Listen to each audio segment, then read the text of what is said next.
Do you ever feel like you're too much?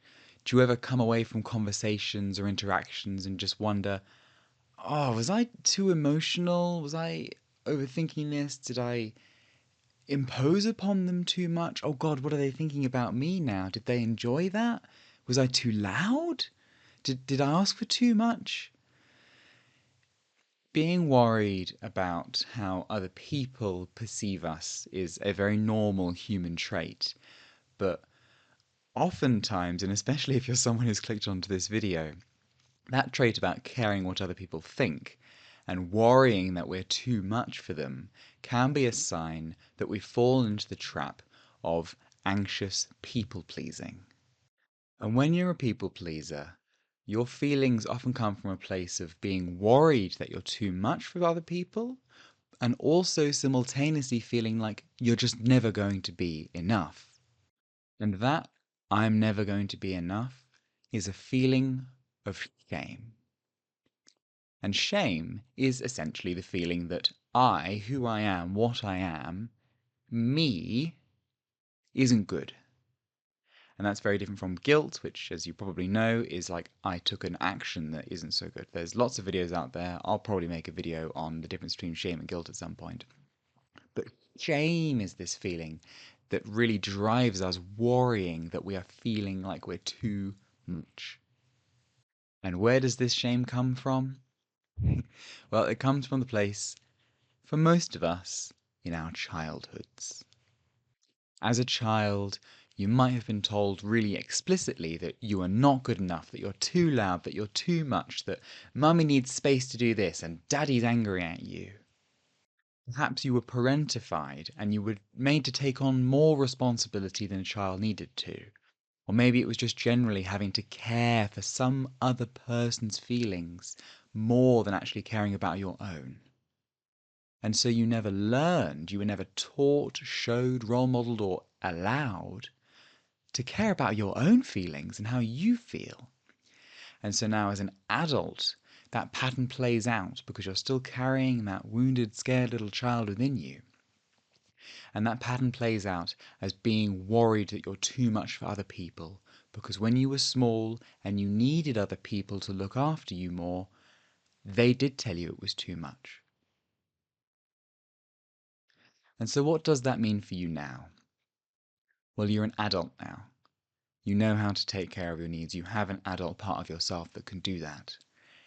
And what can really help when we're dealing with these feelings, which are really quite scary of, oh God, am I too much for other people?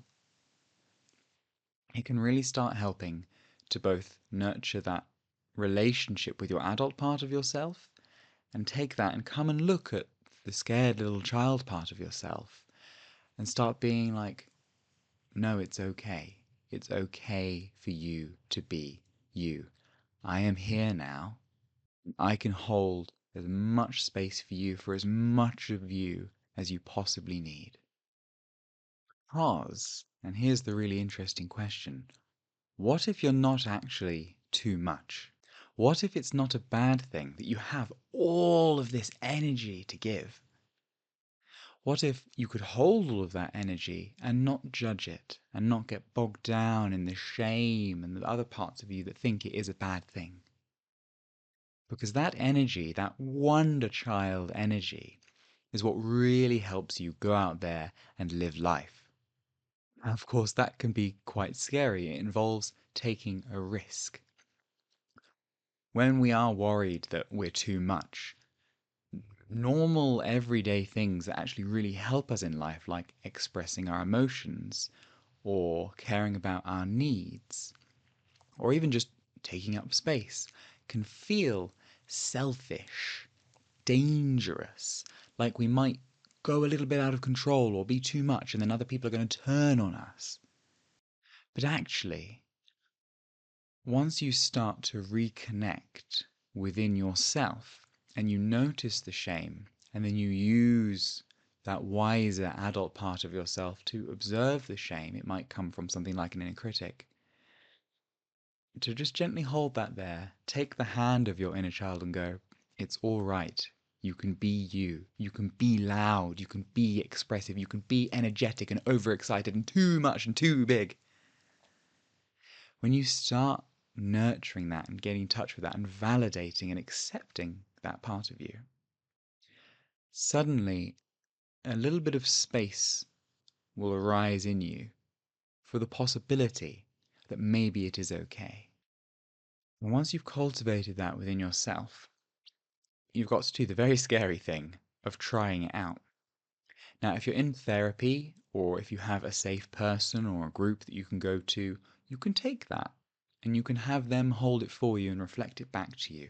That's one of the most important ways, because when you do that, you're essentially taking yourself back to when you were a child and having them be your parent and having that scared child part of you that feels like it's too much actually be validated, and you get to play that back out, and that will be very healing for you. And then once you're bolstered with your own approval for yourself, the approval from another safe person, once you've started playing out that relationship in a healthier way, you can go out into the world. And here's the funniest thing, and this surprised me because I've often felt like I'm too much. And so I have lived, and to an extent I still do live, quite a repressed life. I'm really worried about what other people might think, and so I be a certain way. I be the way that I think they want me to be, which is flawed in many ways.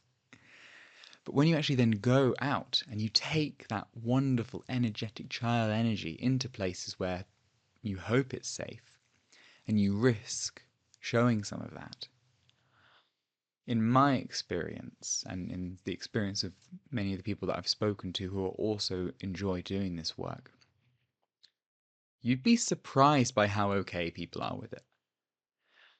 The people out there in the world, sure, there are some who are not going to be happy with you being you, but that's their property.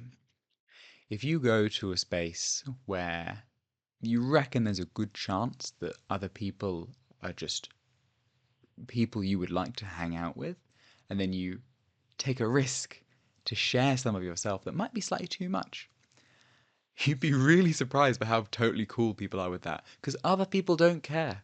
They're thinking about themselves. I'll give you an example. The other day, I went to an event on my own. As I said, I'm trying to live more life, so I'm going out there in the world and doing more things. And I went to it was like a yoga circle with a cacao ceremony, and there was singing. Now, I like to sing at home in private. Out in public as part of a group, that was really scary. I mean, it was scary for me to just go there. And in my head, I was thinking as I was sitting there, what if I'm too much? What if I stand out in this group? You know, I'm new here and they've already got a community. What if I look weird? What if I look stupid? What if I sing badly? What if they don't like me? I had all of these thoughts and I felt quite anxious about it. But I'm doing this for me. And I've made a commitment to be more authentic to myself, and I've made a commitment to my inner child to let it be more out into the world in spaces that are safe. So I sang, and I joined in, and nothing happened. Nothing happened. Nothing bad happened. You know, people didn't shout at me. Nothing. No one looked at me like, "Oh, who's this weird guy singing?" And nobody came and said, "Wow, you're so brave. Well done for singing," because nobody cares. One of the funniest things about growing up is really truly realizing and recognizing that all these projections you have onto other people come from within you, and often they were formed from childhood. And the people you're meeting are different than your mother, your father, your caregiver, whoever you're projecting onto them. And so if you're someone who feels like they're too much and is worried that they're too much, it's not actually because you are too much. You're just carrying too much. Your inner child is still carrying the weight of your caregiver's expectations for you to be quiet, not be loud, not need attention, and probably have to look after them in some way. But you're an adult now, and you don't have to carry that. And you have an adult part of yourself now who can step in and look after that inner child part of you. And so the next time that you're worried that you're too much, you can pause and you can feel the anxiety that comes up and the concern. I feel it here and here. And if you can recognize that that is coming from a really warm and beautiful place inside of you that just needs its hand to be held, and just needs to be told, it's okay. Because when you find within you the space to be, oh, I'm not too much. And then when you find in the external world, the people around you, the relationships, the community, the activities that you enjoy doing, who don't find you too much, they actually love that you bring all of your energy. That is such transformative and healing work. And the only thing you have to do, I say only, it's actually quite a big thing, but really it is very simple and direct. The only thing you have to do is start creating a little bit of that space within yourself to allow yourself to be too much, and then daring to try that in the real world as an adult in a brand new environment with people who are probably safe. Thank you very much for watching this video. If you enjoyed it, then please hit like and subscribe because it really helps the channel out. Take care, and I will see you again soon.